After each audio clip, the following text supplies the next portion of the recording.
트럼프 대통령이 유럽연합에 50%의 관세를 부과하겠다고 예고한 지 이틀 만에 해당 조치를 7월까지 유예하겠다고 밝혔습니다. 관세가 유예되면서 7월 9일까지 EU에 대한 관세는 기존 10%의 기본 관세만 적용됩니다. 전문가들은 트럼프의 50% 관세는 결국 협상용 카드였다는 분석을 내놨습니다. 러시아가 우크라이나에 사상 최대 규모의 드론 공습을 감행했다고 로이터와 AP통신 등이 보도했습니다. 이는 2022년 2월 전쟁 발발 이후 하루 새 이뤄진 드론 공격 중에서는 최대 규모입니다. 젤렌스키 대통령은 러시아는 매일같이 사람들을 죽이고 있다고 비난했으며 유럽 역시 러시아를 강력히 규탄하면서 추가 제재를 경고했습니다. 미국 키스켈로그 특사도 이번 러시아의 공습이 1977년 제네바 의정서의 명백한 위반이라고 밝혔습니다. 시진핑 주석이 반도체 중심의 메이드 인 차이나 2025 후속 전략을 준비 중이라는 보도가 나왔습니다. 중국 정부는 향후 10년간 반도체 장비를 포함한 첨단 기술을 핵심 우선 분야로 지정할 예정으로 미국의 자국 제조업 부흥을 위한 관세 공세 속에서도 제조업 주도권을 놓치지 않겠다는 의지를 내비친 것으로 해석됩니다.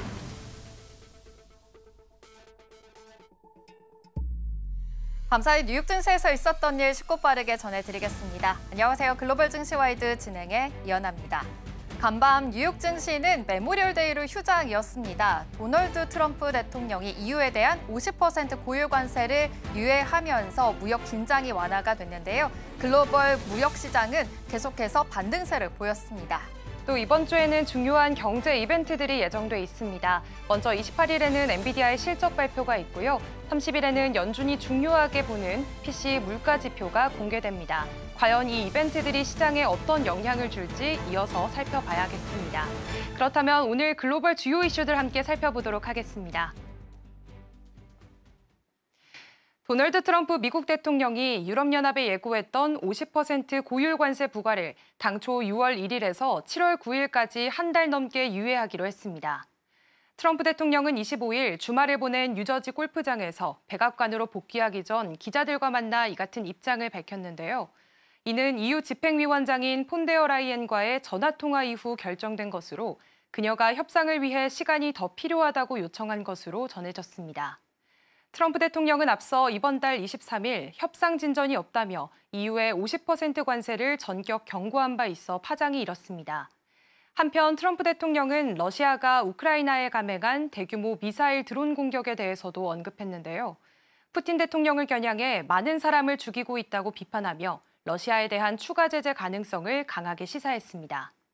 7월 9일로 다가온 통상 마감 시한과 맞물려 향후 미국과 EU, 러시아 사이 긴장감은 더 높아질 전망입니다. 도널드 트럼프 미국 대통령이 블라디미르 푸틴 러시아 대통령을 향해 완전히 미쳐버렸다고 강한 표현을 쓰며 우크라이나 전쟁에 대한 우려를 드러냈습니다.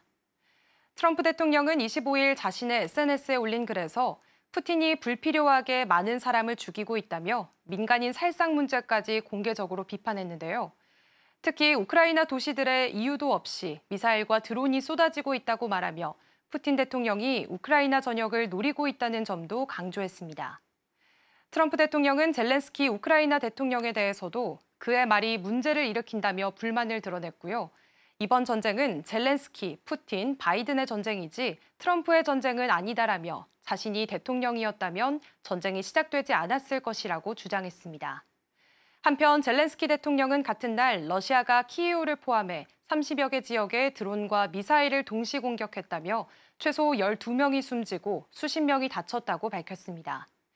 트럼프 대통령은 러시아에 대한 추가 제재 가능성도 언급했지만 실제 조치로 이어질지는 좀 더 지켜봐야 할 전망입니다. 제롬 파월 미 연방준비제도 의장이 모교인 프린스턴대 졸업식 축사에서 대학은 국가의 자산이며 민주주의를 지켜야 한다고 강조했습니다. 파월 의장은 과학, 경제에서 미국은 세계를 선도하고 있고 미국 대학은 전 세계가 부러워하는 소중한 자산이라며 이 모든 걸 당연하게 생각하지 말라고 당부했는데요. 또 50년 뒤 거울을 들여다보며 자신의 진실함을 지켰다고 말할 수 있어야 한다며 졸업생들에게 공직 도전과 위험 감수도 독려했습니다. 이번 발언은 트럼프 행정부가 하버드대를 상대로 외국인 학생 정보를 요구하고 연방 지원금 지급 중단 등 압박에 나선 가운데 나와 눈길을 끌고 있습니다. 현재 해당 조치는 법원에 의해 중단됐지만 대학가에선 긴장감이 커지고 있는데요. 한편 트럼프 대통령은 파월 의장의 연속 금리 동결에 대해 아무것도 모르는 바보라고 원색적으로 비난한 바 있어 두 사람의 미묘한 갈등도 계속 주목됩니다. 미국 셰일 업계에서 10년간 이어진 셰일 붐이 사실상 끝나가고 있다는 경고가 나왔습니다. 파이낸셜 타임스에 따르면 최근 유가 하락과 수익성 악화로 미국 셰일 업체들이 시추 장비를 줄이며 지출을 감축하고 있는 건데요. 서부 텍사스산 원유 WTI 가격은 현재 배럴당 61달러대로 연중 고점 대비 23%나 하락했습니다. 특히 생산 손익분기점이 배럴당 65달러로 추정되는 상황에서 일부 업체들은 이런 유가 수준에선 사업이 불가능하다고 토로하고 있습니다. 일부 CEO들은 지금은 버티는 장이라며 미국 원유 생산이 정점에 도달했을 수 있다는 경고도 나왔습니다. 게다가 트럼프 대통령의 관세 영향으로 케이싱 장비 가격이 오르며 수익성 압박은 더욱 심해졌는데요. 전문가들은 유가가 더 떨어질 경우 하루 30만 배럴 수준의 생산 감소도 현실화될 수 있다고 전망하고 있습니다. 일론 머스크의 우주 탐사 기업 스페이스X가 화성 탐사용 우주선 스타쉽을 군사용으로도 활용할 가능성이 제기됐습니다. 미 월스트리트 저널은 내부 소식통을 인용해 스페이스X가 스타폴 프로젝트에 인력을 추가 배치했다고 전했는데요. 이 프로젝트는 스타쉽을 이용해 군사 물자를 지구 어디든 신속히 수송하는 방안을 연구하는 겁니다. 스타쉽은 최대 100톤의 화물과 100명의 인원을 수송할 수 있는 초대형 우주선으로 미 공군의 화물 임무도 계획돼 있습니다. 스페이스X는 이 임무에 약 2천억 원 규모의 지원을 받을 것으로 보입니다. 한편 스타쉽은 최근 8차 시험 비행에서 공중 폭발했지만 이르면 27일 밤 9차 시험 비행에 나설 예정입니다. 일론 머스크는 인류의 화성 이주를 위한 장기 프로젝트를 이어가며 군사 및 상업적 활용 가능성까지 함께 확장하고 있습니다. 도널드 트럼프 미국 대통령이 일본 제철의 US 스틸 인수와 관련해 일부 소유권만 갖게 될 것이라고 밝혔습니다. 일본 제철이 기대했던 100% 완전 자회사와의 사실상 선을 그은 발언으로 해석됩니다. 트럼프 대통령은 뉴저지에서 열린 행사에서 미국이 통제할 것이며 그렇지 않으면 이 거래는 성사되지 않을 것이라고 말했는데요. 일본 제철의 지분 매입에 대해선 이는 투자이며 일본은 일부만 소유하고 미국이 관리하게 될 것이라고 강조했습니다. 앞서 그는 소셜미디어를 통해 7만 개의 일자리 창출과 약 19조 원의 경제 효과를 언급하며 인수 승인을 암시했지만 지분 매각 범위는 구체적으로 언급하지 않아 여운을 남긴 바 있습니다. 일본 제철은 지난해 US 스틸 인수 계약을 체결하며 총 22조 원 규모의 인수 자금을 제시했으며 140억 달러의 추가 투자 계획도 내놓은 상황입니다. 하지만 미국 측이 전면 인수에 난색을 보이면서 최종 합의까지는 여전히 진통이 예상됩니다. 중국 샤오미가 전기 SUV 신차를 출시하며 테슬라의 정면 도전장을 내밀었습니다. 경제 전문 매체 CNBC에 따르면 샤오미는 최근 전기 SUV YU7을 공개했는데요. 한 번 충전으로 최대 760km 주행이 가능하다고 밝혔습니다. 이는 테슬라 모델 Y의 주행 거리를 뛰어넘는 수치입니다. 샤오미는 가격은 아직 공개하지 않았지만 시장에선 25만에서 32만 위안 수준으로 예상하고 있고요. 이는 중국 내 테슬라 모델 Y보다 저렴한 가격입니다. 시티그룹은 YU7이 테슬라의 중국 시장 점유율을 잠식할 것으로 보고 연간 최대 36만 대 판매를 전망했습니다. 샤오미는 이미 SU7 세단으로 모델 3보다 4,000달러 저렴한 전략을 쓴 바 있고 이번에도 가성비와 고성능을 내세운 모습입니다. 한편 지난달 중국 신에너지차 판매 순위에서 샤오미 SU7은 4위를 기록했고 테슬라 모델 Y는 8위에 그친 것으로 집계됐습니다. 미국의 수출 규제를 피해 중국 전용 AI 칩을 개발 중인 엔비디아가 사실상 중국 시장에서 퇴출당한 상태라고 밝혔습니다. 엔비디아 대변인은 미국 정부 승인을 받은 새로운 제품 설계가 확정되기 전까진 중국 데이터 센터 시장에서 활동이 어렵다고 전했는데요. 현재 유일하게 중국에서 합법 판매되던 H20 칩마저 수출이 금지되면서 엔비디아는 대체 칩을 준비 중입니다. 이르면 6월부터 저가형 AI 칩세트를 대량 생산해 중국에 공급할 계획인데요. 전문가들은 중국은 세계 최대 AI 시장 중 하나로 엔비디아에게는 포기할 수 없는 시장이라고 평가했습니다. 한편 중국 관영 글로벌 타임스는 미국의 수출 통제가 반도체 경쟁 구도 자체를 바꾸고 있다며 이제는 기술 봉쇄보다 더 복잡한 경쟁 시대로 접어들었다고 분석했습니다. 지금까지 글로벌 시황과 이슈 전해드렸습니다.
글로벌 마켓 리뷰 본격적으로 시작하겠습니다. 오늘은 레그넘 투자자문의 리서치본부 이목택 전무와 함께하겠습니다. 어서 오십시오. 안녕하세요. 네, 안녕하세요. 오늘 네. 전문의과 함께 만나볼 헤드라인부터 바로 살펴보겠습니다. 미국의 감세 법안 분석과 투자 전략 오늘 본격적으로 좀 세워보겠습니다. 사실 간밤에는 미국 증시가 메모리얼 데이로 휴장이었습니다. 어제는 이 트럼프 대통령이 EU에 대한 이 관세 법안을 좀 유예하면서 그래도 글로벌 시장은 좀 반등을 해주는 모습이었는데요. 하지만 지난주에 좀 시장을 얼어붙게 만든 법안이 있죠. 바로 크고 아름다운 하나의 법안이라고 불리는 감세 법안이었습니다. 하원을 한 표 차이로 통과를 하면서 조금은 시장을 긴장감이 웃돌게 만드는 그런 법안이었습니다. 오늘 자세하게 이야기 나눠보겠습니다. 사실 전문의 지금 이런 예산안이라든지 이런 법안이 통과가 되면서 미국의 재정 적자가 더 확대가 되겠다라는 우려감이 더 많아진 상황입니다. 지금 이 하원을 통과한 감세 법안에 대해서 좀 주요 내용에 대해서 좀 더 짚어주시죠. 네, 그 감세 법안 지금 뭐 말도 많고 탈도 많은 네. 그런 법안인데요. 여기에 대해서 조금 간단하게 한번 정리를 해드리도록 하겠습니다. 첫 번째로는 그 2017년 그 세금 감면법 중에 개인소득세 최고세율 37%, 법인세 21% 부분이 있었습니다. 근데 이러한 부분을 갖다가 이제 영구화시켰다라고 하는 게 이제 하나의 특징이겠고요. 그리고 또 하나는 이제 그 모든 소득그룹 대상으로 신규 감세를 추가해서 표준공제 및 자녀 세액공제 이 소득상한 20만 불에 대해서 2,000불에서 2,500불로 확대를 했습니다. 그리고 그 65세 이상 미국인의 4,000불의 추가 세금 공제를 갖다가 또 해줬고요. 그리고 그 솔트 즉 주 및 지방세죠. 이 공제 한도를 조정을 했습니다. 네. 그래서 이제 2025년부터 현재 이제 1만 불로 돼 있는데 이것을 갖다가 4만 불로 상향을 갖다 시켰습니다. 그래서 어떻게 보면 이 사실 예산 그 하원위원회에서보다 그 하원으로 본회의로 올라가서 공제가 조금 더 많아졌습니다. 그리고 이제 그 메디케이드의 근로 여건을 조정을 했는데요. 그 원래 2029년부터 시행을 하기로 돼 있었죠.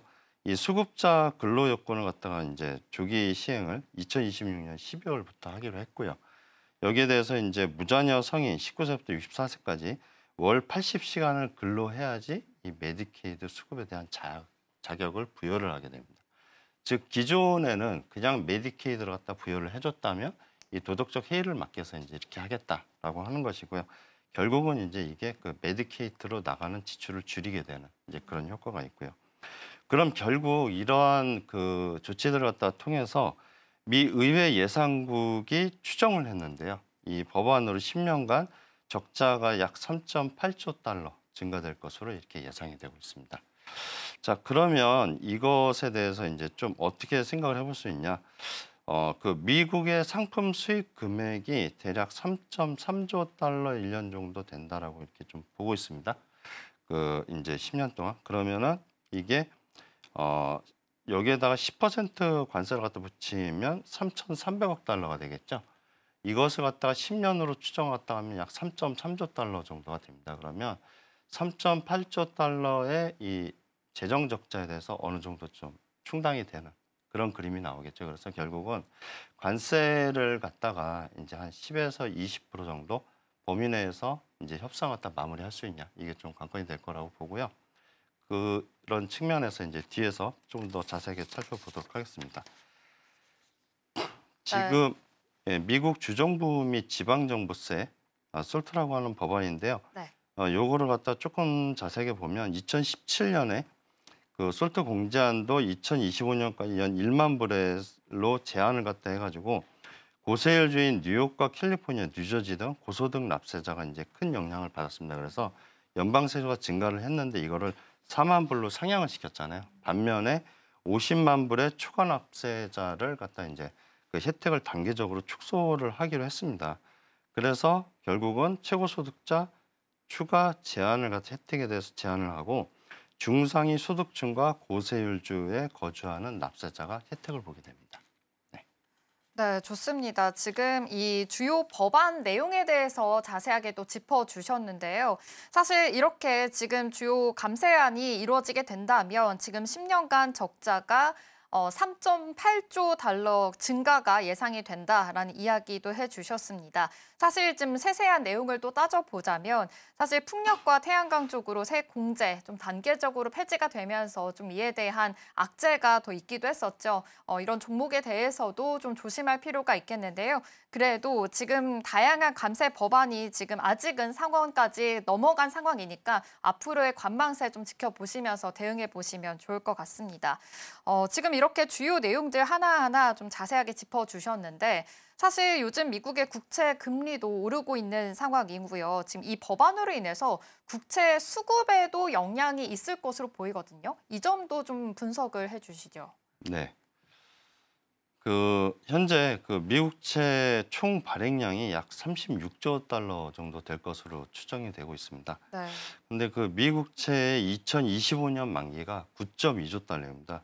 그 우측 차트에서 보시는 것처럼 올해 만기가 가장 많고요. 그리고 2025년에서 27년 이 만기 도래 국채액이 약 13.9조 달러로 총 발행량의 38.6%가 됩니다. 따라서 올해를 정점으로 해가지고 점차 줄어든다라고 볼 수가 있고요. 그리고 이 표를 갖다가 보시면은 그 올해 그럼 이 9.2조 달러의 월별 상환액이 어떻게 되느냐, 이제 이거를 갖다가 좀 보실 수가 있는데요. 일단 상반기 즉 6월까지의 만기가 이제 그 사실 이 대부분 70.65% 6.5조 달러 정도 이제 몰려 있고요. 그리고 만기물 중에 1년 이하의 비중이 33에서 40% 정도 됩니다. 근데 이 단기물을 갖다가 장기물로 좀 바꿔줘야 될 필요성은 있습니다. 네. 근데 이것을 갖다가 지금 당장 해야 되는 건 아니에요. 당장 해야 되는 건 아니고 여건이 좀 완화가 됐을 때 그때 해도 되는 거거든요. 그래가지고 그거는 차차로 미국 재무부에서 바이백 프로그램이라든지 이런 것을 갖다가 여건이 좀 완화가 됐을 때 이제 실시할 것으로 예상이 되고요. 그리고 이제 이렇게 되면 하반기 만기 도래 금액이 2.7조 달러로 이제 하반기 때는 월별 그 상환 금액이 한 400에서 600억 달러로 확 줄어들게 됩니다. 그래서 결국 한 6월에서 7월 지나가면서 미국제 수급에 대한 고비는 좀 지나가지 않을까라고 예상을 하고 있습니다. 네, 결국 그래도 6월에서 7월로 넘어가게 되면 미국 국채 수급은 좀 완화가 되겠다라는 말씀해 주셨습니다. 그래도 장기물에서 단기물로 좀 바꿀 필요는 있는데 이 점은 좀 여건이 완화가 되면 그 시점에 따라서도 좀 변경할 필요성은 있다라고 말씀해 주셨는데요. 그래도 올해 좀 점차 줄어든 만큼 이 점도 포착을 해보시면 될 것 같고요. 2025년 만기 9.2조 달러 이후에는 또 10년을 볼 때는 그 만기가 가장 많다라는 점까지 포착을 해보시면 될 것 같습니다. 그렇다면 지금 미국 재무부 이야기도 조금 해주셨는데 지금 관세 협상과 이런 미국 국채 수급에 관련해서도 미국 재무부가 어떠한 입장을 내놓고 있는지도 궁금합니다.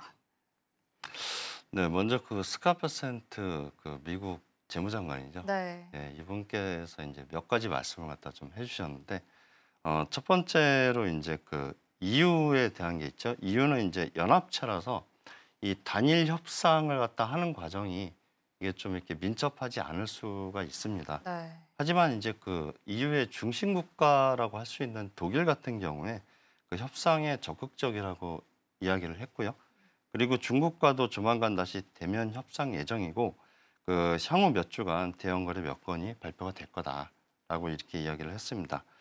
그리고 이제 그 연간 수천억 달러 규모의 관세 수입, 아까 뭐 보셨다시피 상품 수입에다가 한 10% 관세 때리면 한 3,300억 달러 되지 않습니까? 그래서 이러한 그 관세 수입을 예상했다 하고요. 그리고 SLR 규제를 여름에 할 수 있을 걸로 좀 예상했다 했습니다. 물론 뭐 이제 시장이 많이 안정이 되고 그러면 이 부분에 대해서는 좀 터치를 하지 않고 넘어갈 수도 있지만 뭐 어쨌든 SLR은 언제든지 한도를 갖다 확대할 수 있다라고 하는 것을 갖다 좀 언급한 거고요. 그리고 한편 그 트럼프 같은 경우에 주말에 6월 1일 뭐부터 이후에 50% 그리고 그 애플과 삼성의 미국의 생산 스마트폰에 25% 관세 부과한다고 했다가 EU가 협상에 적극적인 태도를 보이자 이 관세 부과 시한을 7월 9일로 연기를 했습니다. 따라서 뭐 이러한 상황 갖다가 볼 때는 그 스캇 베센트 장관은 이런 부분에 대해서는 좀 낙관적으로 보고 있는 것 같고요. 그리고 이 미 정부의 드라이 파우더라고 하는 건 이제 언제든지 좀 동원해서 그 쓸 수 있는 어떤 정책적인 여력 뭐 이런 거를 이야기하는 거거든요. 근데 여기에서 이제 그 GSIB 이게 뭐냐면 글로벌 시스테미컬리 임포턴트 뱅크스입니다. 예를 들어서 뭐 잘 아시는 것처럼 그 이 뱅크 오브 아메리카 그리고 시티그룹, JP모건 체이스, 골드만삭스 같은 그 글로벌 어떤 금융 시스템에 중요한 영향을 미칠 수 있는 그런 은행들이거든요. 네. 여기에 대한 그 SLR을 현재 5% 적용을 하고 있는데 그 BIS 기준이 3%로 완화만 시켜도 1.8조 달러의 국제 매수 여력이 생깁니다. 이거는 뭐 지난주에도 한번 말씀을 드렸고요. 그리고 이제 그 우측에서 보시는 것처럼 미국의 연속 실업수당하고 신규 실업수당 청구 건수 4주 평균을 보시면 이제 좀 상승을 갖다 하고 있습니다. 네. 근데 이게 만약에 막 급등을 갖다 하고 그러면 침체를 걱정을 해야 될 텐데 네. 현재는 미국의 고용시장이 이제 어느 정도 좀 둔화되는 모습을 갖다 보이고 있어서 이제 이러한 부분들은 미 연준이 요 협상이 좀 마무리가 되면 금리 인하를 할 수 있는 그러한 이 여력으로 좀 연결이 되지 않을까라고 생각을 하고 있습니다. 지금 미국의 이 금리가 4.5% 이렇게 되고 있는데 유로 같은 경우는 2.4%고 우리나라 2.75죠. 아마 5월에 지금 뭐 전문가들 뭐 인하할 걸로 이렇게 좀 예상하는 게 좀 다수이긴 하는 것 같은데 뭐 결과는 지켜봐야겠지만 어쨌든 중요한 거는 미국 외 지역은 일본 빼놓고는 그 좀 인하 사이클로 가고 있다라고 하는 거고요. 이런 부분에서는 미국도 좀 여기에 무역 협상과 이 불확실성만 완화가 되면 좀 참여를 갖다 할 수 있지 않을까라고 좀 예상을 합니다. 네. 무역 협상 관련해서 지금 아무래도 금리 인하가 좀 대두가 되고 있죠. 그래도 금리 인하 한 차례 정도는 더 이상으로 할 수 있을 것 같다라는 이야기 해주시면서 사실 이 관세 협상이 가장 큰 이슈가 되고 있습니다. 지금 이 스캇 베센트 장관의 이야기도 해주셨는데요. 트럼프 대통령이 이렇게 계속해서 발언을 할 때 오히려 베센트 장관은 좀 완화 스탠스를 가지면서 좀 긍정적인 시너지를 계속해서 내고 있는 것으로 보입니다. 지금 EU에 대해서도 관세가 지금 유예가 된 상황인데 단일 협상에 대해서 좀 문제가 되고 있으니 독일에서는 그래도 협상에 적극적이다 이런 스탠스도 보이면서 조금은 좀 시장을 완화 스탠스로 계속해서 이야기해주는 것이 좀 이 베산트 장관의 이야기다라는 점까지 포착을 해보시면 될 것 같습니다. 그렇다면 지금 환율 이야기도 잠깐 해주셨는데요. 어제 우리 환율이 1,360원대까지 진입을 했습니다. 지금 원화 강세가 계속해서 이루어지고 있는데요. 사실 이와 관련해서 수출에 관련해서도 계속해서 영향이 미치고 있는 상황입니다. 지난주에 우리나라 5월 1일부터 20일까지의 수출 잠정치가 발표가 됐는데요. 무역 적자가 3억 달러가 나왔습니다. 역시나 이 부진하게 결과가 나온 상황입니다. 사실 이렇게 그래도 좀 원화가 강세라는 점은 우리나라는 좋지만 지금 수출 입장에서는 좀 우려가 될 수 있는 상황이거든요. 이러한 관련된 현상 어떻게 바라보면 좋을까요? 예, 보통 그 수출이 좀 호황이고 강해야지 해당 통화가 강세로 가죠. 네. 근데 이제 조금 특이한 현상이죠. 네. 네, 이거는 뭐 조금 두 가지로 나눠서 볼 수 있는데요. 그 현재 원화 강세 그리고 뭐 중국만 봐도 지금 보시는 것처럼 부동산 투자라든지 아니면 그 소매 판매라든지 이런 것들이 좀 그 예상치를 하회를 하고 있습니다. 네. 그래서 이렇게 경제 지표가 좀 이제 뭐 그 기대치를 갖다가 하회하고 있는데 어떻게 해서 강세로 가냐? 사실은 이거는 이제 미국의 재정 적자하고 국제 수급 우려로 인한 달러 약세의 반사적인 효과라고 보시면 되죠.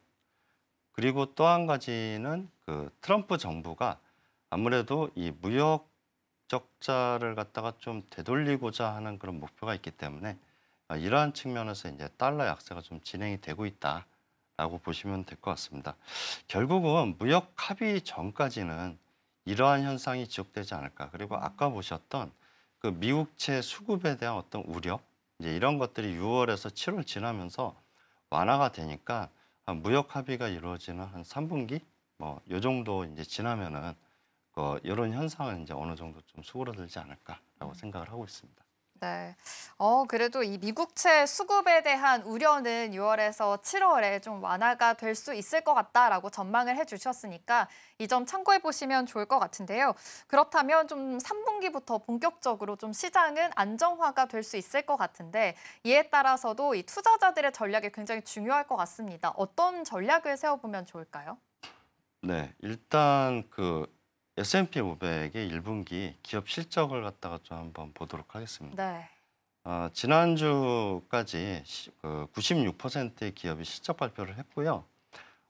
EPS 서프라이즈 비율이 78%입니다. 근데 5년 평균은 77%고 10년 평균 75%거든요. 이 분기 이익 성장률 같은 경우는 이제 12.5% 이렇게 나왔는데 결국은 그 예상했던 것보다는 굉장히 잘 나왔다. 물론 이거는 이제 이 트럼프 대통령의 그 관세 부과 이전에 이제 아무래도 그 수입을 갖다가 좀 많이 땡기고 매출을 갖다 좀 많이 늘리면서 이제 이루어진 결과라고도 볼 수 있는데요. 기본적으로는 기업의 이익이 좀 탄탄하다라고 하는 그 펀더멘탈적인 그 징표로 좀 볼 수가 있을 것 같습니다. 그리고 또 하나는 이제 그 자사주 매입인데요. 이 자사주 매입 승인이 작년에는 그 마이너스 15%였습니다. 근데 올해 같은 경우는 이제 플러스 19%로 전년 동월비 이제 이 자사주 매입 승인이 급증하는 모습 같다 보였는데 결국은 이 자사주 매입이라고 하는 거는 이 기업이 매입을 통해서 주가를 안정시키려는 경향이 있고 잉여 현금이 많을 때 이 자사주 매입을 통해서 자본 효율성을 높일 수가 있습니다. 미국 같은 경우는 그 이사진의 어떤 그 성과를 평가를 할 때 자본을 갖다가 효율적으로 이제 한마디로 운영을 했냐 이런 것들도 굉장히 중요한 지표가 되거든요. 그렇기 때문에 기본적으로 잉여 현금이 어느 정도 받쳐주기 때문에 이 자사주 매입이 증가를 했다라고 보고 있고요. 이제 이러한 측면에서는 이제 기본적으로 이 기업의 펀더멘탈은 탄탄하다라고 볼 수 있을 것 같습니다. 네. 지금 그래프에서도 살펴봤듯이 S&P 500의 1분기 기업 실적이 그래도 나쁘지 않게 나왔습니다. 좀 이 점을 살펴봤을 때 아무래도 뭐 관세 이전이기 때문이다라는 이야기는 있지만 그래도 펀더멘털적으로는 좀 든든하다라는 점을 포착해 볼 수 있겠고요. 그리고 자사주 매입도 증가하는 추세이기 때문에 이 점은 걱정하지 않아도 된다라는 스탠스 알려주셨습니다. 그렇다면 조금 더 이제 기회가 없는 건 아니다라는 점을 포착해 볼 수가 있는데요. 사실 이번 주에도 엔비디아 실적 발표도 예정이 되어 있고 주가의 흔들림이 어느 정도 좀 있을 것으로 보입니다. 이럴 때일수록 좀 어떤 종목을 잘 가져가야 되는지도 중요할 것으로 보이는데 지난주에 소프트웨어 업종으로 굉장히 또 긍정적인 이야기 해주셨잖아요. 역시나 성장주가 좀 중요하다라는 이야기도 해주셨는데 좀 이와 관련해서도 궁금합니다. 스노우플레이크에서도 지금 실적이 굉장히 잘 나왔어요. 어닝 서프라이즈가 나오면서 소프트웨어 쪽으로도 좀 더 긍정적인 모멘텀이 보이고 있는 상황인 거고 앞서서도 말씀해 주셨듯이 S&P 500에 대한 이제 2분기 실적도 기다리고 있잖아요. 이거에 대한 전망도 함께 분석 부탁드립니다. 네, 사실 좀 전에 말씀드렸다시피 이제 그 1분기 때 좀 수입도 많이 하고 경제 활동을 갖다가 좀 이렇게 많이 땡긴 면이 있어서 2분기 실적에 대한 걱정들이 많으세요. 근데 이제 이런 부분에서 좀 한번 점검을 해드리려고 하는데요. 이 소프트웨어라는 거는 기본적으로 이제 지난주에 말씀드렸다시피 RPO, 즉 이 잔여 성과 의무 수주 잔고죠. 이런 것들이 있기 때문에 좀 안정적인 그런 그 업종으로서 추천을 갖다가 드렸고요. 그 성장주이면서 안정적인 업종이죠. 그래서 그 오라클에 이어서 스노우플레이크도 이제 실적 발표를 했는데 그 지금 차트에서 보시는 것처럼 주요 클라우드 인프라 기업의 카펙스 전망도 증가세를 유지하고 있고 그리고 오른쪽 차트에서 보시는 것처럼 스노우플레이크의 RPO도 이 분기 순증가 추이를 갖다가 보이고 있습니다. 그리고 2분기 전망도 또 좋게 했어요. 그렇기 때문에 그 소프트웨어 분야에 대해서는 계속적으로 좀 관심을 갖다가 기울여 주시면 좋을 것 같습니다.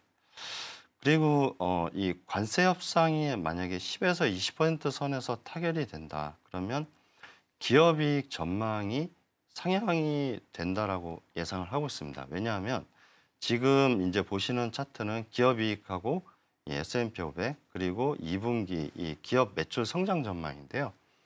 그 보시는 회색 막대 그래프가 3월 기준이고요. 그리고 뭐 이 남색 그래프가 그 이제 현재 지난주 현재를 갖다 가리키고 있는데 관세에 대한 이 그 부정적인 부분을 기업이익 성장 전망에 반영을 했다가 관세율이 내려오면서 이제 그 성장 전망이 올라가고 있는 그런 그림이거든요. 그렇기 때문에 관세 협상이 10에서 20% 선에서 타결 시에는 기업이익 전망 상향으로 주식시장이 상승할 걸로 전망이 됩니다. 그래서 결국은 그 3분기 내에 그 이 관세 협상, 이 무역 합의가 완료가 된다라고 보면 3분기 말부터 이 4분기에는 주식시장이 좀 본격적으로 재상승을 하지 않을까라고 예상을 합니다. 네, 지금 이 그래프에서 보여주셨는데 스노우플레이크가 지금 사실 1분기 실적이 굉장히 잘 나왔습니다. 지난주에 이 소프트웨어 쪽, 성장주 쪽으로 굉장히 또 좋은 모멘텀이 있다. 긍정적인 이야기 해주셨는데요. 매출 실적에서 지금 매출과 가이던스 모두 시장 기대치를 넘어서면서 굉장히 좋은 흐름 보여줬다라는 점 포착을 해볼 수가 있었고요. 그리고 지금 그래프에서도 봤듯이 소프트웨어가 사실 계속해서 안정적인 좀 실적 성장세가 있기 때문에 이 점도 포착을 해보시면 될 것 같습니다. 그리고 S&P 500 지수에 대해서도 지금 2분기 실적에 대한 전망도 알려주셨는데요.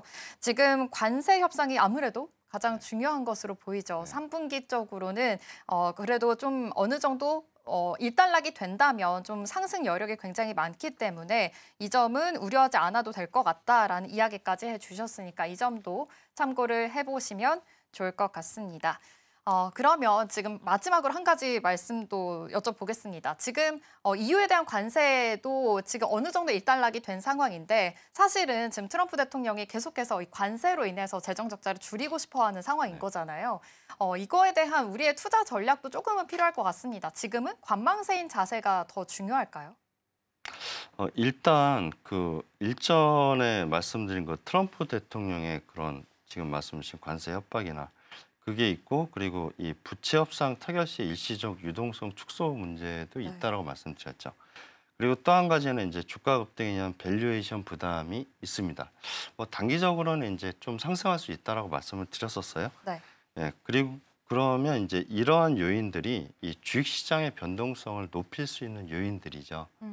그런데 이제 만약에 본인께서 그 포지션에 좀 여유가 있으시면 이렇게 변동성이 높아질 때 좀 분할 매수를 갖다가 하시는 이제 그런 전략이 좋고요. 그리고 그 만약에 리밸런싱을 한다라고 하면 주식하고 채권에서 이제 국가하고 통해서 이제 분산 투자를 하는 거죠. 아까 말씀드렸다시피 지금 달러 약세가 진행되고 있는 상황이고 그 달러 약세가 진행되고 있는 상황에서는 글로벌 분산 투자를 갖다 하는 게 통화 측면에서도 유리합니다.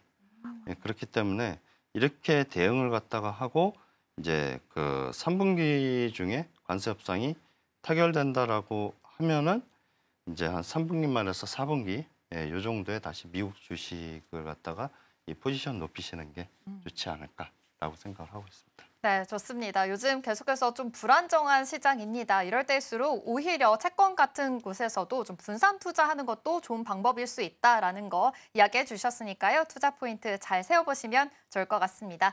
글로벌 마켓 리뷰는 여기서 마무리하도록 할게요. 레그넘 투자자문의 이몽택 전무와 함께했습니다. 고맙습니다. 감사합니다.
오늘 아침 코인 시황과 이슈 분석, 거기에 코인 지식 한 스푼까지 얻어가는 시간 코인 라이브.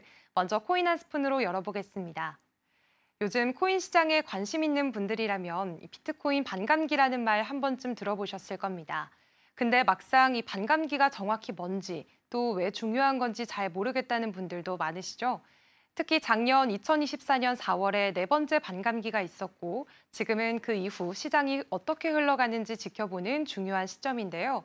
그래서 지금 이 타이밍에 반감기라는 게 정확히 어떤 개념이고 그동안 어떤 변화들을 가져왔는지 그리고 지금 코인 시장에서는 이걸 어떻게 바라보고 있는지 짚어보면 좋을 것 같아 준비했습니다. 그렇다면 반감기라는 말 살펴보겠습니다. 반감기는 원래 과학에서 쓰이던 용어입니다. 방사성 물질이 시간이 지나면서 점점 줄어드는데 그 양이 처음에 절반이 되는데 걸리는 시간을 반감기라고 합니다. 이 개념이 코인 시장에도 그대로 적용됐는데요. 비트코인은 블록체인 기술을 기반으로 만들어진 디지털 자산입니다. 이 비트코인은 채굴이라는 과정을 통해 세상에 나옵니다. 채굴을 하면 일정량의 비트코인을 보상으로 받게 되는데 이 보상의 양이 약 4년에 한 번씩 절반으로 줄어들게 설계돼 있습니다. 바로 이 주기를 반감기라고 부르는 건데요. 비트코인은 총 발행량이 2,100만 개로 딱 정해져 있습니다. 공급이 무한하지 않기 때문에 희소성이 생기고 그 가치를 지켜주는 구조라고 볼 수 있습니다. 그리고 이 공급량을 너무 빨리 채우지 않도록 또 인플레이션을 막기 위해서 4년에 한 번씩 채굴 보상을 줄이는 구조가 적용돼 있습니다. 정확히 말하면 비트코인이 21만 번 채굴이 이뤄질 때마다 한 번씩 반감기가 찾아오게 됩니다. 예를 들어 비트코인이 처음 세상에 등장했던 2009년에는 채굴 한 번에 50개의 비트코인을 받을 수 있었습니다. 그런데 2012년에 첫 번째 반감기가 오면서 보상이 25개로 줄었고 2016년에는 12.5개, 2020년엔 6.25개, 그리고 가장 최근인 2024년 4월에는 3.125개로 줄었습니다. 2025년 현재는 바로 이 네 번째 반감기를 지난 지 1년 정도 된 시점이고요. 다음 반감기는 대략 2028년 3월에서 4월쯤으로 예상하고 있습니다. 그럼 지금까지 있었던 비트코인 반감기들을 하나씩 살펴보겠습니다. 먼저 첫 번째 반감기는 2012년 11월 28일에 있었습니다.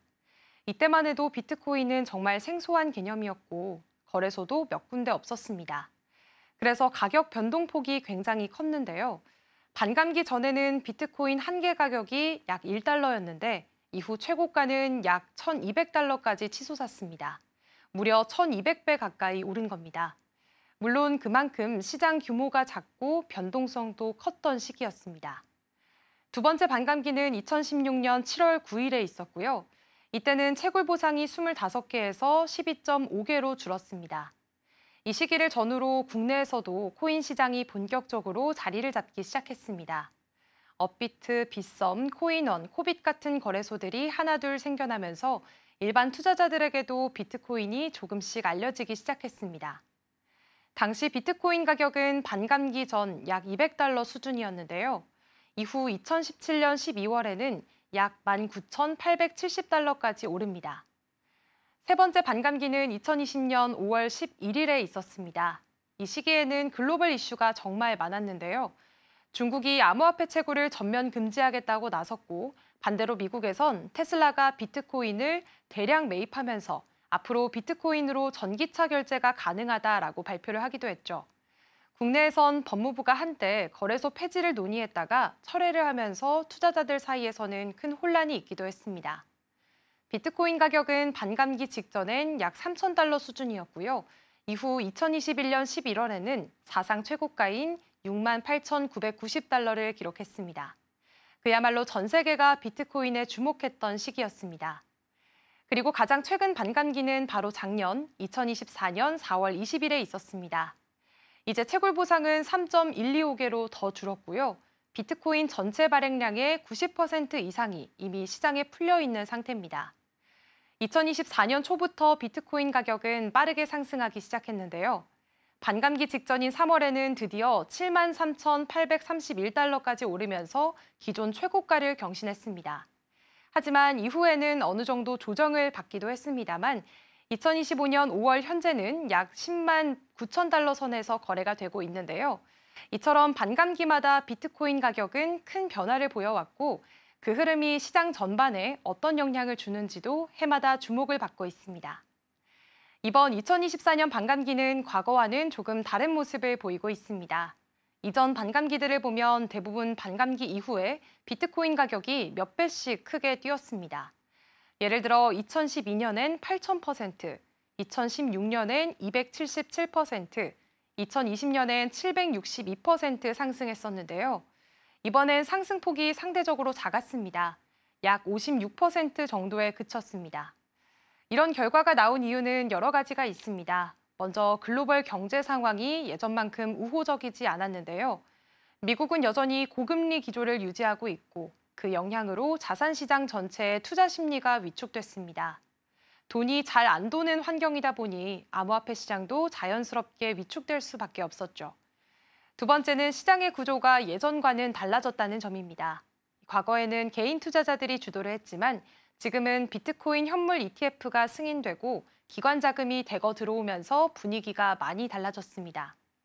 예전처럼 단기 급등을 노리는 흐름보다는 조정과 상승이 반복되는 조금 더 안정적인 시장으로 바뀌고 있는 겁니다. 세 번째는 공급보다 수요가 더 중요한 시대가 됐다는 점입니다. 비트코인의 총 발행량은 앞서 말씀드렸다시피 2,100만 개인데요. 2025년 현재 기준으로 이미 1,986만 개 이상이 채굴돼서 시장에 나와 있습니다. 남은 물량은 100만 개도 채 안 되는 상황이기 때문에 공급 축소의 영향력은 예전보다 훨씬 줄어든 상태입니다. 결국 앞으로는 얼마나 많이 채굴되는가 보다는 누가 얼마나 사들이느냐가 가격을 좌우하는 핵심 변수가 되고 있는 겁니다. 다음 비트코인 반감기는 2028년 3월에서 4월쯤 사이로 예상을 하고 있습니다. 물론 정확한 날짜는 정해져 있는 게 아니라 이 블록이 생성되는 속도에 따라 조금씩 앞당겨지거나 미뤄질 수 있는데요. 하지만 평균적으로 약 4년에 한 번씩 반감기가 찾아오는 흐름은 지금도 유지되고 있습니다. 2025년 5월 현재 기준으로 보면 네 번째 반감기 이후 전체 주기의 약 4분의 1, 그러니까 25% 정도가 지난 상황인데요. 과거 반감기 때를 보면 보통 반감기 1년 전부터 서서히 가격이 오르기 시작해서 반감기 이후 1년쯤에는 최고가를 찍는 흐름이 반복되곤 있습니다. 하지만 이번 사이클은 조금 다를 수 있다는 전망도 나오고 있습니다. 왜냐하면 지금은 단순히 공급만 줄어드는 시장이 아니기 때문인데요. 작년에는 비트코인 현물 ETF가 본격적으로 상장이 됐고 기관 자금 유입도 과거 어느 때보다 활발해졌습니다. 여기에 글로벌 경제 상황, 특히 미국 금리 정책이나 지정학적 변수 같은 매크로 환경까지 변수가 너무 많아졌습니다. 그래서 과거처럼 반감기는 강한 상승장이라는 공식이 이번에도 꼭 반복될 거라고 단정하기는 어렵다는 의견도 많습니다. 이렇게 해서 비트코인 반감기에 대해서 정리를 해봤는데요. 단순히 채굴 보상이 줄어드는 걸 넘어서 비트코인의 희소성, 가격 흐름, 그리고 시장 전체 구조에까지 영향을 주는 아주 중요한 이벤트라는 점 확인할 수 있었습니다. 그렇다면 계속해서 현재 코인 시황도 살펴보겠습니다. 먼저 3대 암호화폐 시장입니다. 네, 3대 암호화폐 시장 한번 살펴보시면요. 오늘 3대 암호화폐 모두 상승 흐름 보여주고 있습니다. 비트코인은 1.72% 상승하면서 10만 9천 달러 선 지나가고 있는 상황이고요. 다시 한번 11만 달러 선 재돌파도 눈앞에 두고 있습니다. 이더리움도 1.6% 상승해주면서 2,500달러 지지선 다시 한번 견고하게 나타내고 있고요. XRP는 소폭이지만 0.4% 상승하면서 2.3달러 선 지나가고 있습니다. 이어서 주요 8가지 알트코인도 살펴보겠습니다. 오늘 알트코인 시장은 조금은 혼조 양상 나타나고 있는데요. 솔라나와 에이다는 0.6에서 7%가량 떨어진 모습으로 시장 지나가고 있고요. 반대로 도지코인과 체인링크는 소폭이지만 0.2% 가까운 상승폭 보이면서 오늘 시장 흐름 좋은 분위기 연출되고 있습니다. 그렇다면 이어서 살펴보도록 하겠습니다. 나머지 알트코인들은 모두 하락세가 이어지고 있습니다. 그중에서도 수익코인은 3%대로 좀 큰 낙폭이 그려진 상황입니다. 4,800원 선에서 지나가고 있고요. 아발란체와 스텔라룸엔 나란히 1%가 넘는 약세, 시바이누도 소폭이지만 0.54% 하락하고 있습니다. 다음으로 오늘 아침 빼놓을 수 없는 암호화폐 이슈 소식 전해드립니다. 암호화폐 대장주 비트코인이 2025년 하반기 강세 전환 신호를 보이고 있다는 분석이 나왔습니다.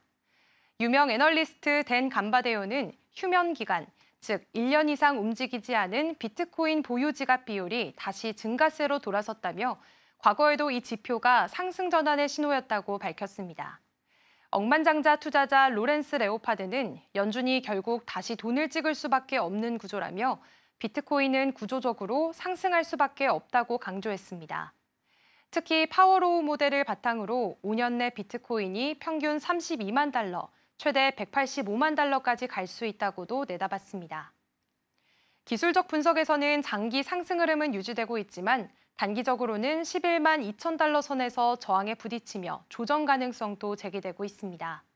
현재 RSI와 MACD 등 주요 지표는 중립 또는 약세로 나타나고 있습니다. 이더리움이 최근 비트코인의 반등 흐름에 힘입어 80% 넘는 상승세를 보이며 강세장을 이어가고 있습니다. 전문가들은 이더리움의 SOPR 지표, 즉 소비 산출 이익 비율이 1 이상에서 안정적으로 유지되고 있다는 점에 주목했는데요. SOPR이 1을 넘는다는 건 투자자들이 수익을 내며 매도하고 있다는 뜻이고 이는 시장에 대한 신뢰가 유지되고 있다는 신호로 해석됩니다. 디지털 자산 분석가 브라크 캐스메지는 현재 이더리움의 상승은 건전하고 지속 가능하다고 평가하며 급격한 매도보다는 전략적인 분할 매도 흐름이 이어지고 있다고 분석했습니다. 현재 이더리움은 2,700달러 부근에서 강한 저항선에 직면해 있는데요. 이 구간을 돌파할 경우 4,000달러 재도전 가능성도 열려 있다는 전망이 나옵니다. 지금까지 코인라이브였습니다.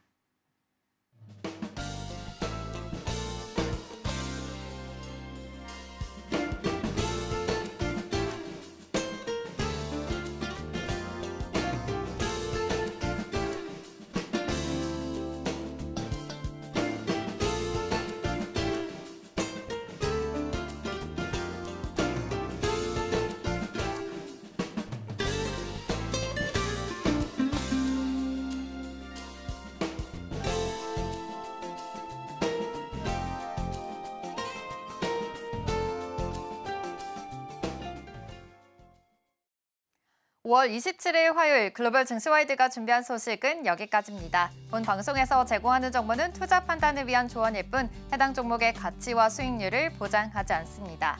이어지는 출발 증시와이드도 많은 시청 바랍니다. 함께해 주신 여러분 고맙습니다.